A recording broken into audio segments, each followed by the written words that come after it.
শহীদ ওসমান হাদি আজ নেই, কিন্তু তার কণ্ঠস্বর কি থামিয়ে রাখা গেছে? একজন মধ্যবিত্ত পরিবারের সন্তান হয়েও যিনি কাঁপিয়ে দিয়েছিলেন আধিপত্যবাদের ধিত, আজ তার রেখে যাওয়া মশাল কি তুলে ধরবেন তার আপন বোন? ঢাকার রাজনীতির অন্যতম স্পর্শকাতর আসন ঢাকা ৮, যেখানে সচিবালয় থেকে বাংলাদেশ ব্যাংক সবকিছুর অবস্থান। সেই উত্তপ্ত কুরুক্ষেত্রে কি এবার দেখা যাবে এক অভূতপূর্ব লড়াই?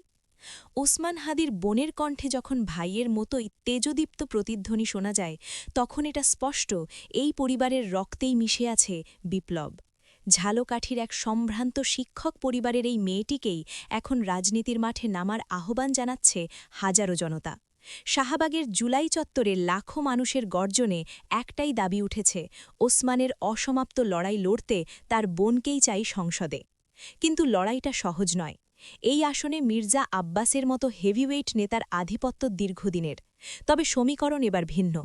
ওসমান হাদির শাহাদাত এবং তার হত্যাকারীদের জামিনে মুক্তি পাওয়ার বিষয়টি সাধারণ মানুষের মনে যে ক্ষোভ ও সহানুভূতির জন্ম দিয়েছে, তা ভোটের বাক্সে বড় চমক হয়ে আসতে পারে। কালো টাকা আর পেশিশক্তি ছাড়াই যে ভোটে জেতা যায়, ওসমানের সেই স্বপ্ন কি পূরণ হবে তার পরিবারের হাত ধরে? জুলাই বিপ্লবের এই ক্রান্তি লগ্নে একদিকে যখন শহীদ ওসমান হাদির জন্য কোটি মানুষের চোখে শ্রদ্ধার অশ্রু, অন্যদিকে তার হত্যাকারী ফয়সালের জন্য শুধুই ধিক্কার। এখন দেখার বিষয়, শোককে শক্তিতে রূপান্তর করে মির্জা আব্বাসের বিরুদ্ধে ইনসাফের লড়াইয়ে ওসমান হাদির বোন বা তার পরিবার শেষ পর্যন্ত মাঠে নামেন কিনা। যদি নামেন, তবে বাংলাদেশের রাজনীতিতে তা হবে এক নতুন ইতিহাসের শুরু।